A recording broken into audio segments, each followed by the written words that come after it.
All right, thank you for staying with Daybreak. We'd still like to hear your views on International Youth Day. It's coming up on Monday. Do you have anything to celebrate? 22422 is the SMS line, and Trevor Mbija Twega Moura hashtag is Daybreak. That is the question we're still grappling with right now before we get into the solutions. The opportunities government has created, the youth who say they do not know about those opportunities, they can't access them. Government says that some youth who are just complacent. Let's hear what you think. Start with your name and then introduce yourself and just tell us if you have anything to celebrate. Right, definitely I have something to say. My name is Moses Ishuho. I am a consultant, communication and marketing. Let me say that yes, there is progress has been made, but from where I see it, I look at it this way. We have been treated as young people to a lot of promises and less progress. And I think going forward, what we're saying is, progress, not just promises.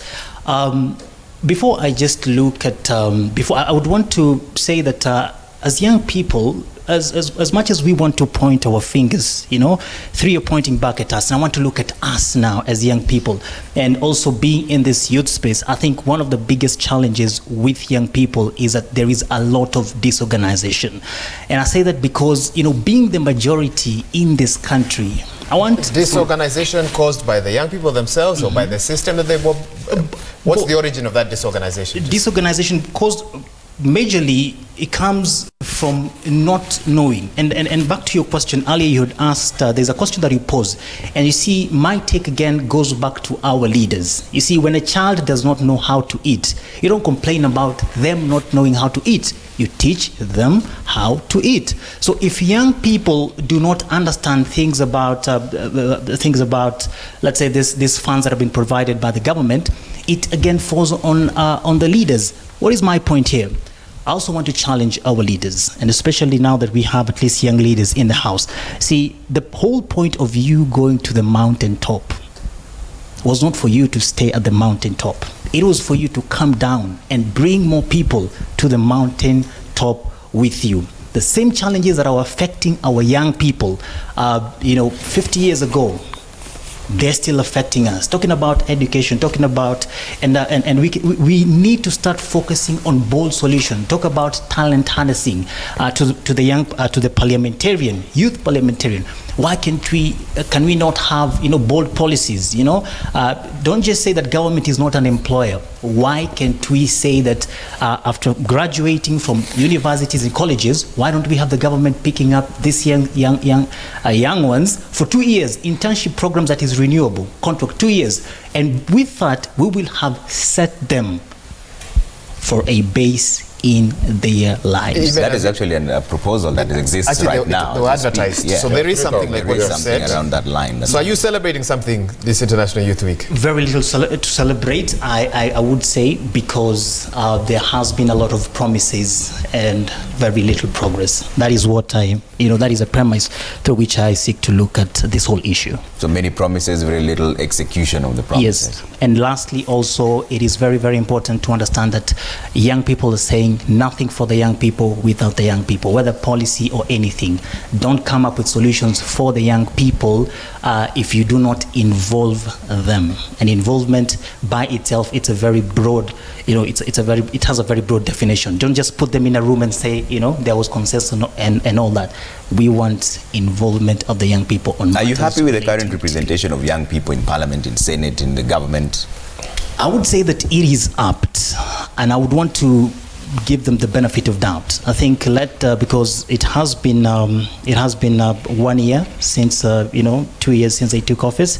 They have performed dismally in the past, but with this current crop, at least I have interacted with some of them. I think the future is bright if this is anything to go by. All right. Yeah. Let's just pass the microphone to her and hear views as well. Do you have start with your name and what you do, and do you have anything to celebrate? Okay, my name's Irene Mushono. I am an online worker stroke freelancer. I am a proud beneficiary of the Ajira digital program. I have worked online for 2 years, and I am celebrating all the way to the bank every month thanks to the Ajira digital platform. How did you find out about this program, and what's the process for Livingstone here? And does it require, first of all, a certain level of education? Can a standard 8 dropout engage in this program, for example? The standard 8 dropout can engage in the program if this person takes up computer classes, gets the soft skills to run a computer, do basic things just like data entry. With data entry, you can make a good income per month online. There are endless jobs online. So I heard about the Ajira program. I was sent a WhatsApp message. I was the first group to be trained. Around 5,000 youth in the country were trained. So I was in the first batch. We were trained at the KU for 5 days. We were taught soft skills. We were told how to get on these platforms to get jobs. It only took me 1 month to get my first job. It was not highly paying, but from the skills that I got on Ajira, I was able to get a good client base, and it is sustaining me till date. The Ajira program is also training us, the beneficiaries, to move now from a level where I'm just a worker to creating jobs for other youths online. All right. Yeah. At least a positive story there. And one last thing. So when you say it's sustaining you, in Nairobi, you're paying rent, Yeah. transport, Yeah. food. Everything. I'm a single mother. I'm the breadwinner. I am everything. Okay. Yeah. Okay. Interesting. Josiah, I hope you also have a good What are story you, like that. are you celebrating this international youth week? Of course. Quite interesting to hear. Hold the mic closer to you. Stories. And then just start with introducing yourself. My name is Josiah Adema. I'm the lead program at a community-based organization in Ahero Nyando, and it's called Community Podium Initiative. And Sorry, I'm the also, location. Just repeat the location again. the location is in Ahero Nyando, in Nyando County, in Kisumu County. Kisumu County, okay. Yes. So I'm also a debate and public speaking trainer. So I do a lot of trainings. Speaking about the youth empowerment journey, it's both. I have something to celebrate about, and my celebration is the youth resilient in the face of adversity. There's so much that the youth is going through in Kenya, but the desire to wake up each and every single day to get it right, it's quite amazing. And there's several youths who are doing things that are positive, but there's a backstory to that. And for me, the backstory of it comes directly to the government. They say, look at all the initiatives they'll talk to you about. They'll talk about the Youth Development Fund. They'll talk to you about the Ways of Fund. They'll talk about any other youth initiative program, including the NOS. Why is it that all those youth entities or youth programs have become low-hanging fruits for the biggest scams that we've had? For example, we're looking at the Youth Development Fund. They recently said, this week they say that there is no data on the people who are given money. And then we are looking at the aspect of the story of the incubators that are rotting in the Kasarani Stadium. So are they rotting because the youth in this country do not know how to use them, or are they rotting because somebody somewhere did not ensure that these things reach to the youth? So my question would be, why is it a situation whereby the youth seem to be, we just tell them good programs, they're the good programs for you, but what is the uptake? Therefore, what do you think then is the gap? Is it the communication, or is it the youth themselves? Because I know you interact with a lot of them. What do they say is a problem? It's a multifaceted of problems. For example, right now, one of the things that the government is telling you, and I like what one just says, is you bash them and then you make them look like they're not doing the very best. Right now, we're riding on the fact that how many border where do we have that the youth are part and parcel of? So then we are creating a generation of a border economy, and we say that a good number of youth are employed in the border industry. But what comes through to them? We say, what is the challenge with one of the border industry says that right now there's a tax that has been introduced to say how much more would a border guy earn, and then he's going to be taxed to that extent. I'm not saying that they should not pay tax, but what I'm saying is that there is a border guy here. Yes, Maybe there's a border guy. Yes, he probably would tell us is okay. On average, how much does a border guy earn? You don't have to give us. Just pass him the microphone very quickly. On average, rough figure. Per day. How much would you make on a good day and on a bad day? Tumia mic tafadhali. Per day 300 or 200. Kwani hizo ni trips That's gapi? on a bad day or on a good day? I think imekuwa mbaya. Unajua ni reality tunasema. The highest you've ever made per day? The highest? Yes. Yes. Maybe ikienda sana ni Amesema per day. Yes, per day. Juu kitambo ilikuwa ilikuwanga 50, lakini sasa kuna watu wanabeba na 30 bob ama 20. Because of the apps. Because sasa kuna zile apps zimewekwa, kuna vitu mingi zile. Okay. So per day ikienda poa sana kuna mtu anaweza pata 800, but sana ni 5 to 300. Okay. And that's what you're talking about. And indeed, that is where we plug in. For example, when the minister today in today's papers, it says that we'll help the youth to create jobs, or we'll help the youth secure jobs. Yet we also have one of the biggest things that is up and running currently, the youth, the insecurity in Mombasa. So when you talk about the insecurity in Mombasa, I'd want us to get down to how many youths are within that criminal gang, and then why. Is it just all of a sudden that it's fancy to be a criminal gang? I'm not supporting the criminal act that they're doing in Mombasa. But do you think it's sending society a message? It's sending the society a critical message. You walk around within Kibra, within the various places. How many gangs do we have, and why is it that we are having situations whereby gangs are formulating themselves? Is it because they're idle? Is it because they do not want to take the opportunity? Okay. Is it because that is the solution that they have right now at hand? Fair enough. That is a better question. Fair enough. The good thing is one of your representatives in the National Assembly is here with us, nominated member of Parliament, specifically deal with matters youth. We have Honorable Gideon Keter, who's here with us, and I can give him a chance now. You've been listening to the better part of this conversation. What would you want to respond in terms of what you yourself can do where you are, but also the concerns that some of the young people have raised?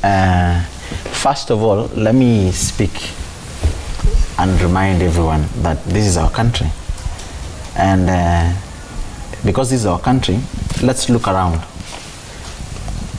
If you compare Kenya with the rest of the world, we are ranked #1 when it comes to handling issues about young people. Where are you getting the statistics from? If you want, your president, last year, president was awarded the global champion on interest of youth at the UN. And I know many of the young people, I don't know if they are aware, simply because when United Nations sat, they scanned through the whole world. They discovered that there is a country called Kenya that is seriously championing issues and the interests of young people. And if you want to think maybe that is a false analysis, look at Uganda, look at Tanzania, look at Malawi, just scan around, look at South Africa.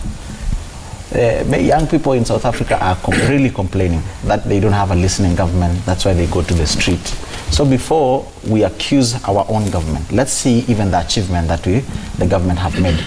Last year, I called 2 representatives from every constituency to come and sit in Parliament, to come up with their resolutions and the challenges they are facing, to sit in where their member of Parliament is sitting. The first thing that has ever happened in the whole world, for young people to come to Parliament, sit in Parliament, debate, have their own issues, create their own motion and agenda, and then I table the resolutions, both to the ministries, not the national only, even to the county. And that was a tremendous progress. Last year, during International Youth Day, opening was opened by the Deputy President, closing was closed by the President. And President actually challenged the youth that do not wait to be given. You need to go and fight for it. You think they're waiting to be given? Yes. Was that what the President felt? Yes, that's what the President felt. As a Kenyan, as a young person in Kenya, I'm a beneficiary of the Kenyan system. I have benefited from way straight from the political parties now to Parliament. Not because I know anyone. I'm a son of no one. If you look at my history, I don't even know the President before I joined here. I was just working as a diligent young man who is passionate about our country, to see how can we take our country move forward from the current state we are in. And the struggle in the youth leagues was a major concern to every youth. But the problem with us as young people, of which we are here today because we are privileged, we need to at least give solutions and give way forward to millions of youth who are listening to us. We have a bad culture, a culture whereby we have to be pushed all the time. That is why the moment principal leave a youth from high school, to go and manage himself immediately after high school. They cannot. They come to campus, they waste their life. They eat the school fees of the parents. They do so many wrong things. And in fact, you find some people who are supposed to graduate in maybe in 4 years, they do it in 10 years. This is because of the culture that we have as young people. It is easy to complain than to give solution. It is easy to look at a problem. Look, for example, in most of the industries that are in Kenya, both private and in public, the majority are youth. Even if you look at Citizen, this is a leading TV station.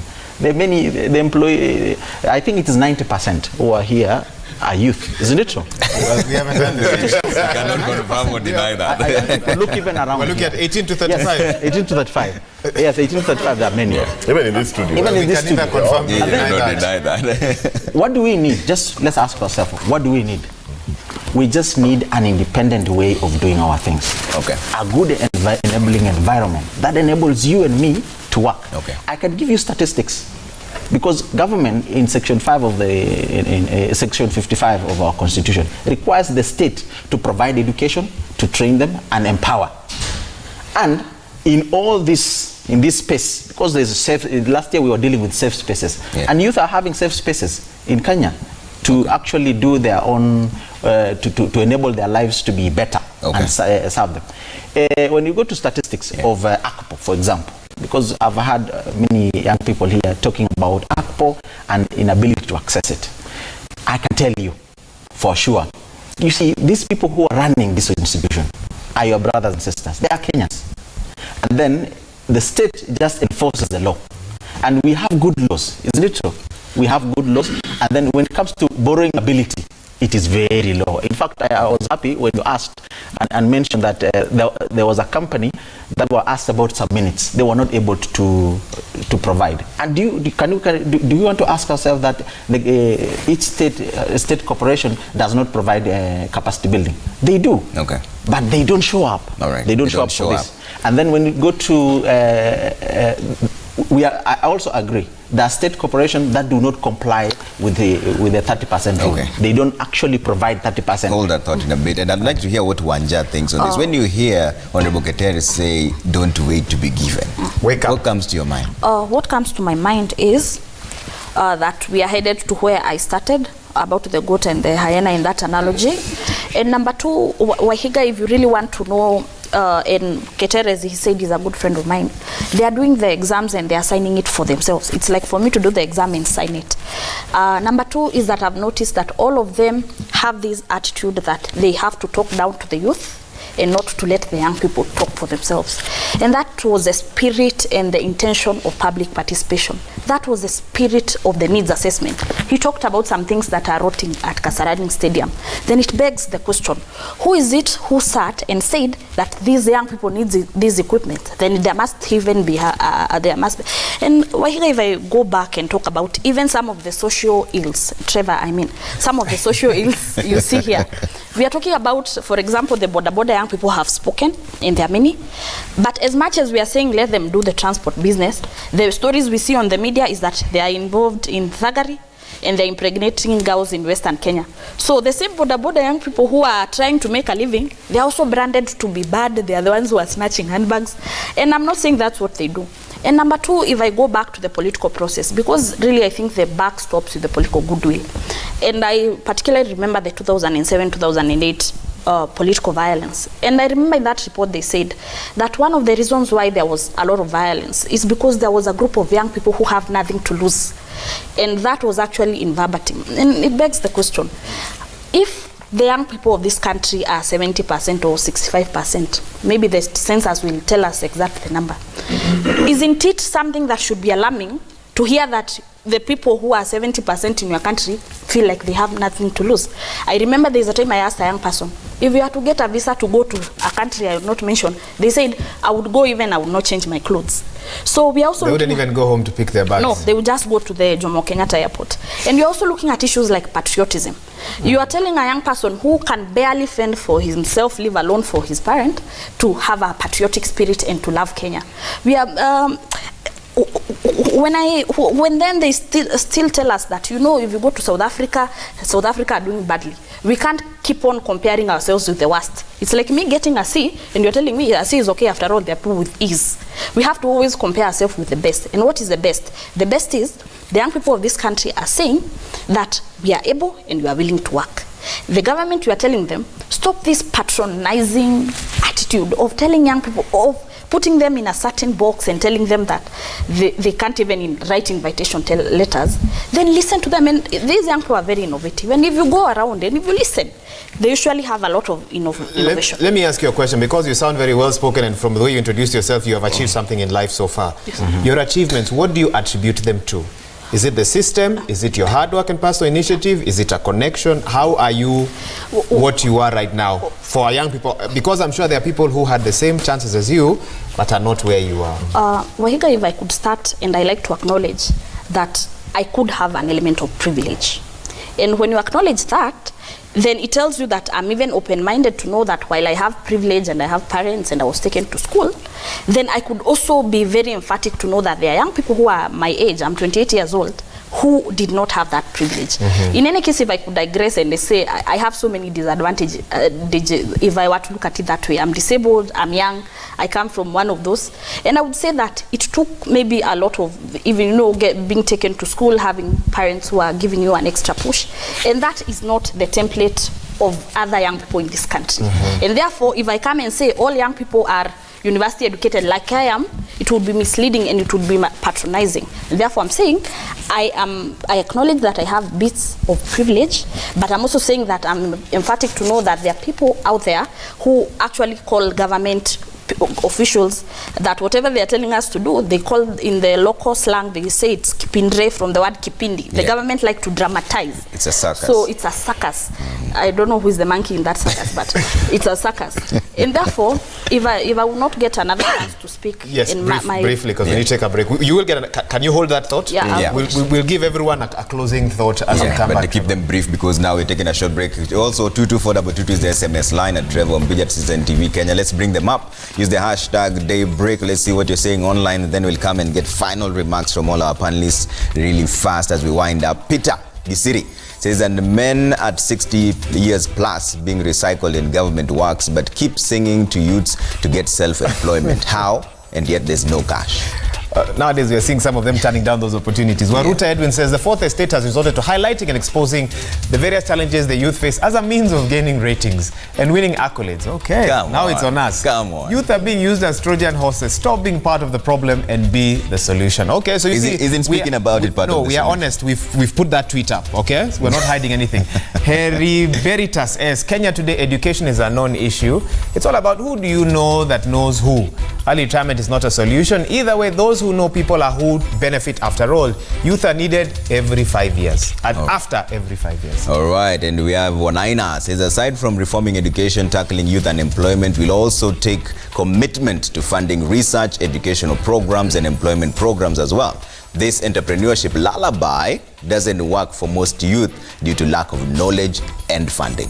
Entrepreneurship lullaby. Yep. Keep Kelenyi Tulwo. The young people need opportunities to expand their energies. The high number of unemployed and engaged youths and yet highly educated is the biggest corruption that the government should address ASAP. All right, let's see if we have another one. Sam Windy says the youths have been ostracized. Where? Nothing to celebrate. Promises are debts and the government owes its youth. That's Sam Oindi. Okay, another tweet here. Johnny2544, jobs are not there because of poor Jubilee policies from 2013. High taxes for businesses, intense corruption, nepotism in public service, and failing leadership in government. Fix economic policies first. Jobs will come. Reduce taxes and cut unnecessary regulations. Okay. All right. We have just BT. The download is that poverty is a political tool. That said, fight this through digital employment, for it is the present and future. We are headed towards 100% digital currency. Society must adjust and move on from this brick and mortar mentality and connect online. So our border gentleman here, remember, enter digital. Kabisa. Let's see whether he knows how to even begin that process. Okay, in terms of SMSs, 22422 is the SMS line. Keteru from Embu, when the government says that the youth should venture into entrepreneurship, they should also create an enabling environment. Imagine the money that is required to register a small business is more than the capital itself. Too much taxation. All right, let's see another one here. You don't give us a name, but you say there is a culture in Kenya where people become filthy rich overnight without working, and you expect the youth to work. What? Okay, you don't give us your name. Ibrahim, current situation in Kenya is not how much you're qualified, but rather whom do you know in the government? Although I guess here says they knew no one. Yeah. They've declared publicly. Yes. Hatukujua mtu. Alvin Musamahali from Bungoma says Wanja has spoken like 10 people. Youths, especially university graduates, have been rebranded as people who have papers but have no hand-on experience. Therefore, potential employers are shunning away from them. Even schools prefer diploma teachers to degree graduate teachers. My goodness, the demonization of the degree. Yes. Okay, that's worrying. Okay, do we have any more? All right. Okay, let's take that quick break. We need to give these guys time to give us their final thoughts. Yep, let's take that break now.